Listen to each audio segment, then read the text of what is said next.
Hey, friends, welcome to the Connected Mom podcast. Sometimes I've heard from a lot of you that have special needs kiddos. And, in our own extended family, we have a special needs kiddo. And I'm really committed to them because I believe that God doesn't make mistakes and He creates everything beautiful and for His glory. And these kiddos, I think they have a very special place in God's heart.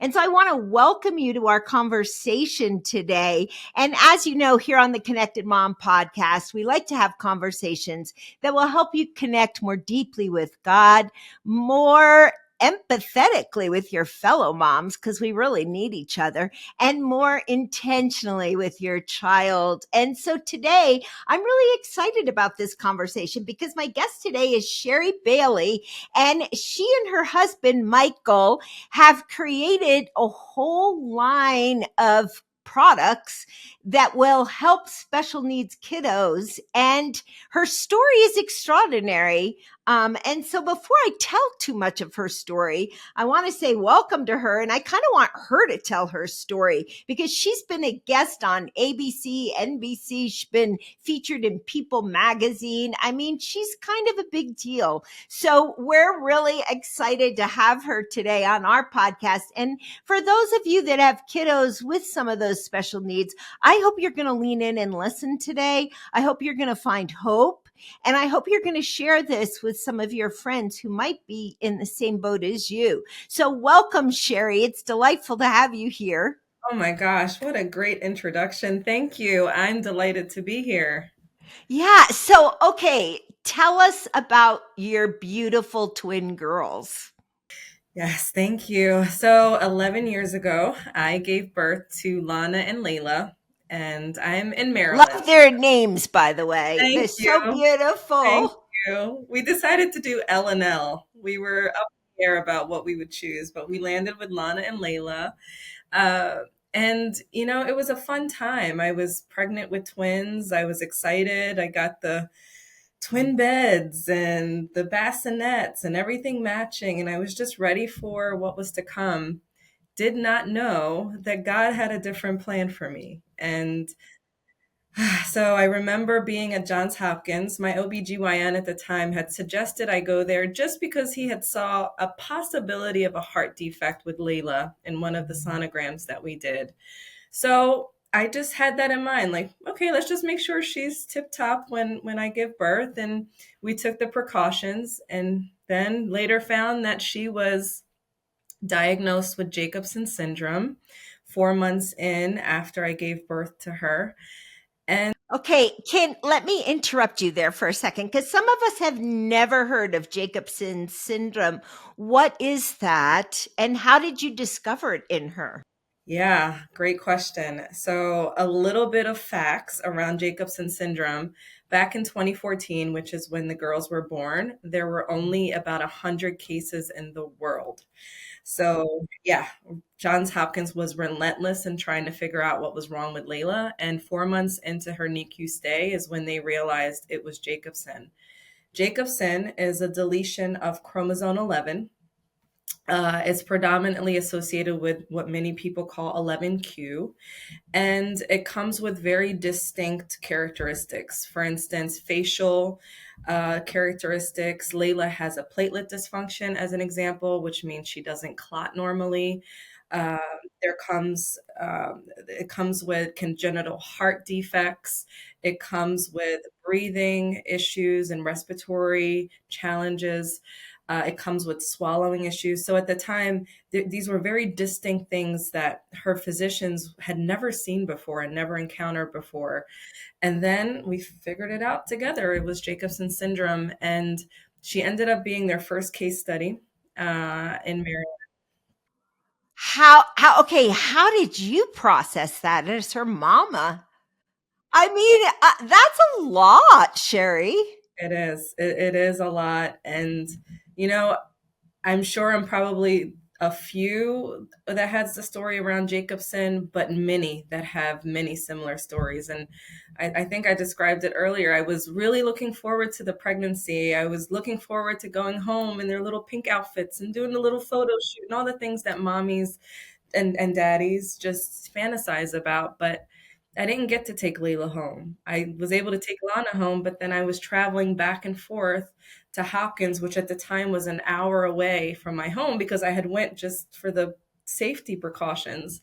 And here I am just nonstop back and forth on 95 and figuring out life and figuring out, will Layla survive? And it was a very, very scary moment. And I remember at my husband at the time, they sat us in a room and all the doctors came and we were all at a round table and they said, we figured it out. She has Jacobsen syndrome. That's the reason she's on oxygen tanks. And that's the reason she can't swallow and she has a G tube. And that's the reason she just had about 8 surgeries, including heart surgery. And when they figured it out, unfortunately, it was time to go home. So here I am, new mom, about 5 months into being a mom. And I went home with oxygen tanks and a feeding machine and a breathing monitor. And I'm like, what just happened? You must have been so anxious. I mean, if one of those machines failed, that would be life-threatening for her. And at the same time, you had her sister who needs to be fed and changed and cuddled and all the things. What how in the world? I mean, lots of moms on this podcast listening, and just kind of to set the tone here. Us moms love our children equally if we have more than one. And it was very difficult because here I am, to say what it is, breastfeeding one and not the other. And I felt like maybe I was giving too much to one and not the other. So there was this feeling of constant guilt. And then, just being there for Layla, and she had appointment after appointment. And to your point, in the middle of the night, her breathing machine would alarm if she stopped breathing. So that was just a nightmare to wake up to. And it happened several times. And it was just, it was a storm that I did not expect at the. I cannot even imagine, Sherry. I also have twin grandsons and they were born during COVID. And I was over there, I think every day for the first year of their life and just helping, one of them came home on oxygen, the other did okay. And, just helping my daughter feed them both. And I mean, but I can't imagine doing that with such dramatic special needs with one of them. And, what did how did you sense God's presence during that? How did God show up in all of that, Sherry? Because people listening are thinking, man, that's bananas. And how did she survive? I had a lot of conversations with God, you know, predominantly asking why. What did I do? I love Layla. I love Lana. This is not what I expected. What did I do? And, there were a lot of moments on my knees, literally on my knees, looking up, saying, just give me the strength to figure out what's next. This is my new norm. Just help me figure out what's next. At the time, I'm a working professional, I'm a new mom. I'm trying to balance life. You get what, 6 weeks maternity leave. So it's like getting right back in and then trying to figure out daycare for the girls. And I can't really just pass Layla on with oxygen tanks and feeding machines. How does this new norm look? And it was really me on my knees begging God, why? Help me understand why, and then help me understand what to do next. Mm. I And love that you were on your knees though, because I think sometimes in churches we've taught people not to ask why. And yet, if you remember, Jesus on the cross said, my God, why have you forsaken me? And so if Jesus can ask why, I'm pretty sure that means we can ask why. And so I love that you were on your knees, just kind of wrestling it out with God. So well done from my perspective. Thank you. And I think you don't anticipate how you would react. We can all say, oh, in that situation, I would have done this, or I probably would have done that. But you really don't know until you're in that situation. And in that situation, I felt hopeless. I felt helpless. Just recall, this is a very rare syndrome. And at the time, Google told us all that children don't make it past the age of 2 with Jacobsen, most of them. And here I am, just a lot of thoughts racing through my mind. Will Lana become a single twin, a singleton, as they call it? Or will Layla survive? And what does that look like? And what would we expect? I remember that time at the round table, they sat us down, and one of the things they said after my husband at the time asked, well, what does that mean? They said, we don't know. It could be that she learns how to brush her teeth. Maybe she won't. I can't guarantee you she'll ever write a check. This is the stuff they said. And it was hard for me to even think that far, but here I am now 11 years in. Layla can't brush her teeth alone. She will likely never write a check, but I know why now. Hmm. Tell us the why. I that day on September 5th, 2014, I gave birth to my purpose alongside my girls. I became a mom, but I also became a caregiver, but did not realize that until about 5 years in. And one person asked me before, well, aren't moms just natural caregivers? Absolutely. Absolutely. Us as moms and dads, right? We want to do the best for our children. We want to make sure that they're in good schools, that they have clothes on their back, that they have a roof over their head. All of these basic necessities us as parents provide. But to be a caregiver, it's a little different. It's wrestling with life and death on a regular basis. It's total isolation in some cases. It's the feeling of guilt in some cases. It's the feeling of, am I doing enough? It's the therapies, it's the learning how to be a doctor overnight, right? The medications, how to tell the signals. My daughter's nonverbal. So when she's sick, I have to interpret that and I have to figure it out and figure out, okay, maybe I should see the neurologist, or maybe I should see the orthopedic, or maybe I should see the cardiologist. So it's the sense of constant just connection that you have to have, which makes you a caregiver. And like I said, it comes with a whole set of other things. There's about 75 million caregivers in the US. And you would think that number is so large, but it's probably the most isolated community. Mhm, mhm. So, okay, how did you find community in this? I mean, did you have people? Do you have people that have come alongside you and said, "Hey, we're in this journey with you"? For the most part, yes. I have great friends, I have great family, but at the end of the day, everyone's busy, right? And everyone has their own things. And behind closed doors, you're met with the reality that you're kind of alone in this and you have to figure it out. And because Layla has a rare syndrome, because there aren't, an abundance of Jacobsen syndrome groups across the country, it was something that we had to figure out almost alone, right? And when I say it was about year 5 that I realized I was a caregiver, that's when we realized that something needed to be done to connect families like ours.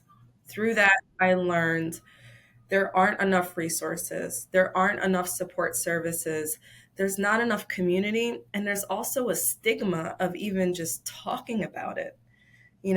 Some people I know don't even want to face publicly that they have a child with special needs. And I think that's mostly because the world doesn't understand it enough, and we shield ourselves and protect our babies as much as we can. So In 2022, my husband and I created a nonprofit called Layla's Gift. And it touches kind of what you mentioned earlier in the conversation, how our children are gifts. And the Laylas of the world are such gifts, and they come to teach something. And I always say, my daughter taught me patience. Global leader, I'm going back here, back and forth here, but there's nothing that's going to teach me patience than a child who is now 11 years old that has yet to say their first word. And nothing can teach you more patience than a child who takes their first steps at 6 years old and then decides, I'm going to walk on my own terms when I want to. So it's like between wheelchair and the day she decides she wants to walk. And, there's so much patience that Layla has taught me just being her mom and being, you know, just her caretaker.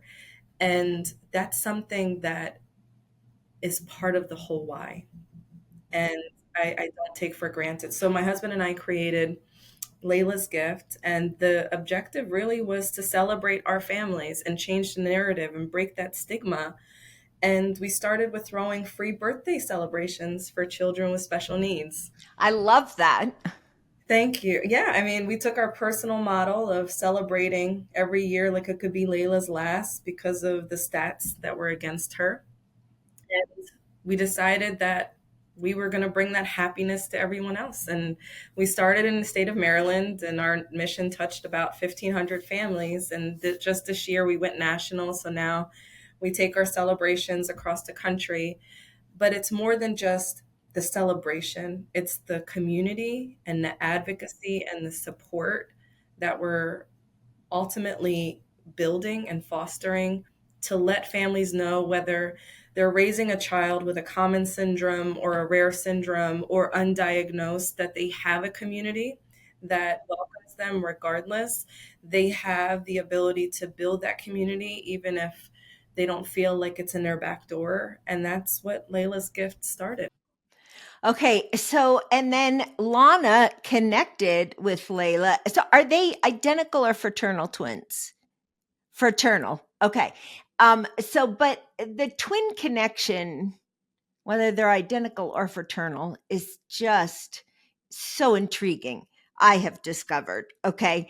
And so they have a sense about each other, right? And so Lana found a way to connect with her sister, and I want you to tell us that story because I think that's intriguing. Thank you. So let me set the stage. They are now 6 years old. Layla's not verbal, Lana is verbal. And although they're twins, they have yet to have that twin moment, right? Layla plays differently. Layla, in fact, her means of playing is pulling Lana's hair and Lana crying. So that was really kind of what that That's was a their thing interaction. too. Yeah. I mean siblings, right? Exactly, typical sibling rivalry. So here it is in 2020, COVID. I'm working remotely. I'm on a conference call, and Lana's writing stories. I told her, we got to balance electronics and creativity. So, All the things, yeah. yes. And you remember COVID had us all Oh, yes, I do. quarantined and tied to the electronics. So she's writing stories, and then apparently Layla crawled up while Lana took a break in the restroom, and she grabbed some crayons and started drawing what Lana till this day claims was a tree about the story she had wrote about a Christmas tree. And when Lana came back from the restroom, she looked and she started crying. She didn't even care I was on the phone. She ran up to me. She was just so ecstatic and screaming, Mommy, Mommy, she's playing with me. She's playing with me. You have to see. You have to see. So I excused myself from the call, and I went, and here Layla is just holding, and mind you, like mobility is very difficult for Layla. So the fact that she held a crayon and Yeah, she's just I was like, thinking about that. yeah, Yeah. she's just like doodling, and Lana believes is the tree, and she was like, Mommy, this is incredible. And she, the next day, came to me and said, Mommy, art brought Layla and I together, and I want to create something that helps people connect in this way. And mind you, She's she's 6 years 6. old. That's pretty profound. She's 6 years old. She loves art, by the way, but she's 6 years old. And I think it was her feeling of, wow, Layla likes art too, even though she might be a little bit different than me. And it was that day. I said, so what do you want to do? And we sat down and we kind of, came together as a family. She was like, I want to write stories without the pictures, just like I did yesterday. And that's how Zigglebee's imagination book came about.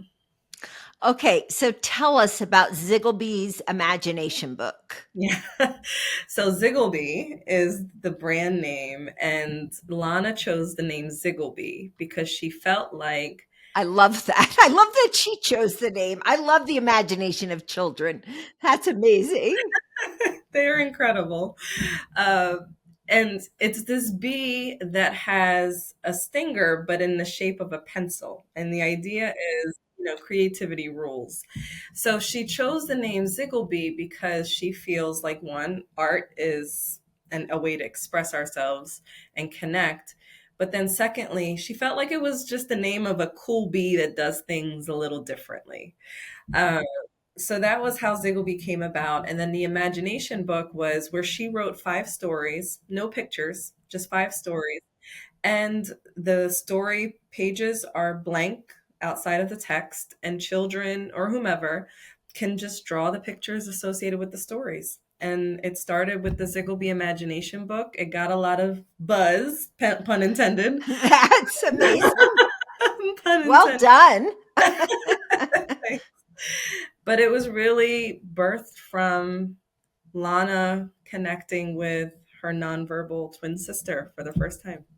Wow. Wow. Now, how do the girls get along today? Yeah, they're 11. They just turned 11 September, and I could not ask for more.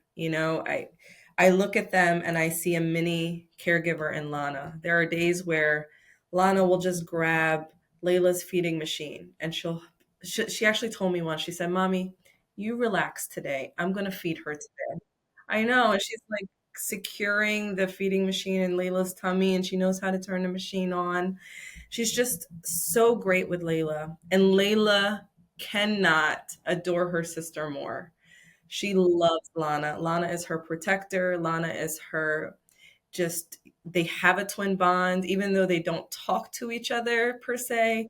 There's this unbreakable bond that they have grown to develop. And it's just so beautiful to see how much Lana protects her sister and how much Layla just adores her sister and tries to mimic her sometimes too, which is really, really neat to see. Yeah, that is so sweet. And, a lot of these special needs kiddos, I mean, it's a gift to the rest of the family because really everybody in the family then grows up with the awareness that this person is very special and has some special needs, but it's really a gift to every family. I have seen this firsthand, and I love that, because it's a gift. Now, okay, you also created, you are all very creative people, I have to say. I love that. And you created this device. Tell us about the device. Yeah, so this is called Infomate, and it took my experience in global manufacturing. I've worked in medical device industries, and then my husband, Michael, who's done operations and retail. We developed this together, and it's really on the back of our experience with Layla, but also what we've seen directly in our nonprofit and also in the news. So, one of the big reasons we created this device is we thought about Layla as she gets older, if she continues to be nonverbal, but we want to gain her independence. How do we make sure that in times of crisis, she has the right tool to be able to communicate or for someone to help her? So, that was one of the things we thought about. And then, secondly, through our nonprofit, because we work with an array of children, some of which are on the autism spectrum, we've seen firsthand the dangers of elopement which is when children wander, or adults even wander. And the wandering could be due to sensory overload, it could be due to fear, it could be due to just being exploratory. But we've seen firsthand the dangers of it. In fact, our nonprofit last year celebrated the life of a 6-year-old boy who drowned following eloping. And it's really unfortunate. It's, to me, I consider it a national crisis. Every day there's another story of eloping gone fatal. And this is where we created the Infomate device. And Infomate is a water resistant band that has a QR code on it. And the QR code allows the caregiver or the wearer to create a profile. So, for instance, when Layla wears her band, when you scan the wristband, it would tell you that whatever information I loaded. So for her, it says Layla and then mom's emergency number and my name. It's completely voluntary. You can upload anything you want. You can upload documents, pictures, text, allergies, medication, what have you. It also is really neat because when it's scanned, the product owner receives a notification of the location, date, and time of the stamp, of the scan. And then it's built with a discrete compartment on the face of it where you can pop in a Bluetooth tracker should you want to track the wristband as well. So it's a very minimalistic design, but very powerful. It's registered as a medical device with FDA because I do come from that background. So it's built with quality, but it's really around making sure that there's some safety mechanism that our families have that can support them, especially if they're at risk of wandering, or in a case like Layla's, nonverbal, right? Yeah. I remember several years ago now, there was a family that moved into our neighborhood, and they had a child who was pretty severely on the spectrum, and he wandered off, and he didn't know his new address yet because they had just moved in. And honestly, it was really beautiful because the whole neighborhood got involved. Everybody went searching for him, and he was found, so it had a happy ending, but something like this would be so perfect for a child like that, especially like even if it has the tracking system in it, then parents can figure out, oh, they left, and where are they? And I think that's really a cool device that you guys have developed. Where can people get that device if they're listening and they have a child perhaps on the spectrum and they're like, I need that device for my child? Where can they get that, Sherry?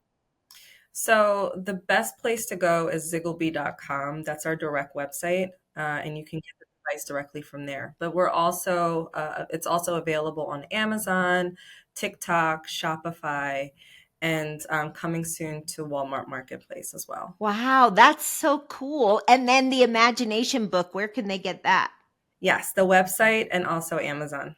Okay, okay. Man, we are out of time, but I just think the products you've created, wow, the gift of creativity that God has given both you and your husband, and the faith journey you've been on, and the beauty of two sisters who just love each other, one with some severe disabilities, and yet the other so compassionate.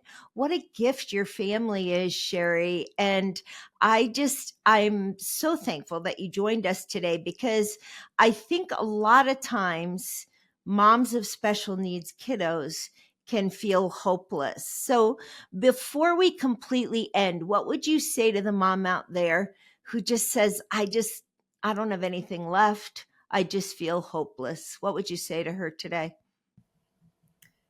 I was there. I still can be there at days. It never goes away, but just know that you are stronger than you think.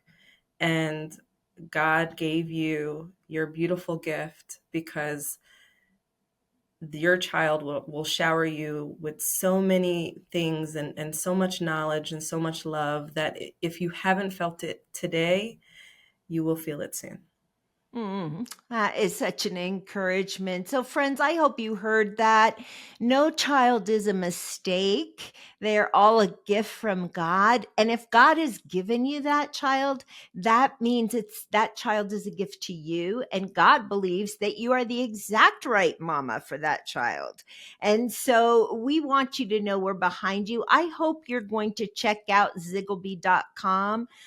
There's lots of resources there. It's a very fun website, by the way. I checked it out myself. And you can get the imagination book there or on Amazon. You can get the watch. I forget what you called that, The Shari. Infomate wristband. Yep. The Infomate wristband, you can get that on Amazon. You can get it at Walmart soon. You can also get it at Zigglebee.com. So check out these products. And hey, if you have friends that have a child who maybe is on the spectrum or who has other special needs, I want you to encourage them to listen to this episode today because we want our moms to walk away with hope. So, hey, we're cheering for you today here at the Connected Mom podcast. And we hope you're going to join us next week where we'll have another conversation to help you connect more deeply with God, more empathetically with your fellow moms, and more intentionally with your kiddo. Hey, thanks for joining us today. We'll catch you next time.